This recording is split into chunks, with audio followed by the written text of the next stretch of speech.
अस्सलाम गाइस।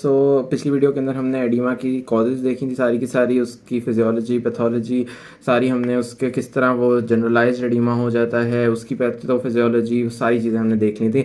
अब एक स्पेसिफिकली आपके पास पैथोलॉजी से रिलेटेड जो ना टॉपिक आ जाता है कि एडिमा की मॉर्फोलॉजी क्या होती है, कि हम उसे ग्रॉस इंस्पेक्शन में किस तरह देख सकते हैं, माइक्रोस्कोपिकली किस तरह देख सकते हैं।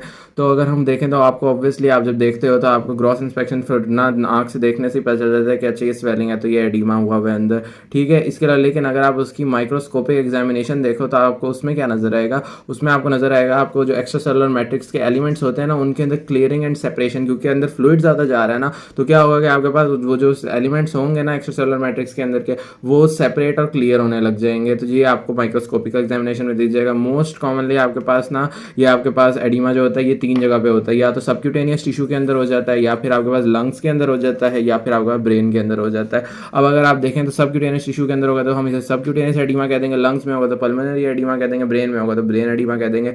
सबक्यूटेनियस एडिमा जो होता है ना, वो वैसे तो डिफ्यूज यानी आपके पास कहीं पे भी हो सकता है, लेकिन प्रेफरेंशियली ये वहाँ होता है, उस जगह पे होता है जो आपके पास ना हार्ट से दूर हो जगह, ठीक है। वो हार्ट से दूर अब कौन कौन सी जगहें हो सकती हैं, ऑब्वियसली कॉमन सेंस से देखें तो लेग्स के अंदर हो सकता है, सैक्रम से हो सकता है, ठीक है। लेग्स भी वो कौन सी जो कि खड़ी हुई हैं, यानी बहुत देर तक खड़ी रहेंगे आप, तो आपको एडिमा हो सकता है, सबक्यूटेनियस एडिमा हो सकता है, ठीक है। और सैक्रम जो कि रिकम्बेंट पोजीशन में होती है, तो बहुत देर तक अगर रिकम्बेंट पोजीशन में होगी आपके पास सैक्रम, तो आपके पास उसमें भी एडिमा हो सकता है। तो ये अब देखें, अगर आपके पास लेग्स में वैसे नहीं हो रहा लेकिन खड़े हुए हैं तो एडिमा हो रहा है, सैक्रम में वैसे नहीं हो रहा लेकिन रिकम्बेंट पोजीशन में है तो एडिमा हो रहा है। तो इसलिए आपके पास इन कंडीशन पर डिपेंड करे तो ये डिपेंडेंट एडिमा हो जाता है, ये चीज़ होगी। इसके अलावा यही अगर सबक्यूटेनियस एडिमा के बारे में एक इसकी प्रॉपर्टी होती है कि ये पिटिंग एडिमा होता है। पिटिंग एडिमा क्या होता है, आपके पास ये एडिमा हुआ, आपने उसको उंगली से दबाया, जब आपने उंगली से दबाया ना तो इंटरस्टिशियल फ्लूइड एक जगह से ना दूसरी तरफ भाग गया, ठीक है। तो दूसरी तरफ भागा ना तो वहाँ पे एक फिंगर शेप ना डिप्रेशन सा पड़ गया। अब वो जो डिप्रेशन पड़ गया ना उसको हम पिटिंग एडिमा कह देंगे, इस अपीयरेंस को हम पिटिंग एडिमा कह देते हैं।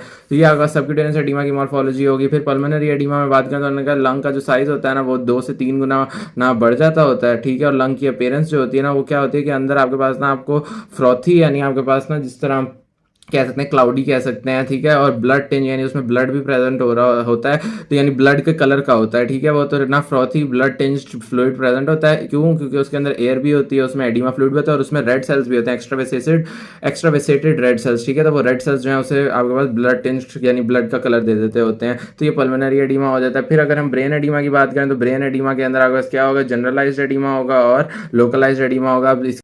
जनरलाइज ब्रेन एडिमा के अंदर अगर हम ब्रेन की अपीयरेंस देखें ना तो उन्होंने कहा है कि आपके पास ब्रेन के अंदर कुछ सल्काए होते हैं जो कि डिप्रेशन होते हैं, और उनके साइडों पे जो आपके पास स्वेलिंग होती है उनको गायरा कहते हैं। तो उन्होंने कहा गायरा जो है ना वो फ्लूइड की वजह से ना ज़्यादा स्वेल कर जाएंगे और ना फ्लैटेंड होके ना आपके पास स्कल के सामने जाके बिल्कुल स्कल को धक्का देने वाली कंडीशन में होंगे। तो उनके अंदर फिर जो गायरा के दरमियान में सल्काएँ होंगे ना वो क्या हो जाएंगे, वो मजीद नैरो हो जाएंगे। तो ये आपका ब्रेन की अपीयरेंस हो जाएगी। आखिर उन्होंने कहा कि आपके पास ना जो रीनल डिसफंक्शन और ना नेफ्रोटिक सिंड्रोम के अंदर आपका एडिमा होता है ना, वो मोस्टली आपके पास ना लूज कनेक्टिव टिश्यू में मैनिफेस्ट कर रहा होता है, जिस तरह आपके पास होगी आईलेट्स के अंदर, इसलिए ये पेरी ऑर्बिटल ना एडिमा कर रहा होता है। तो ये एक छोटा सा टॉपिक था एडिमा की मॉर्फोलॉजी पे।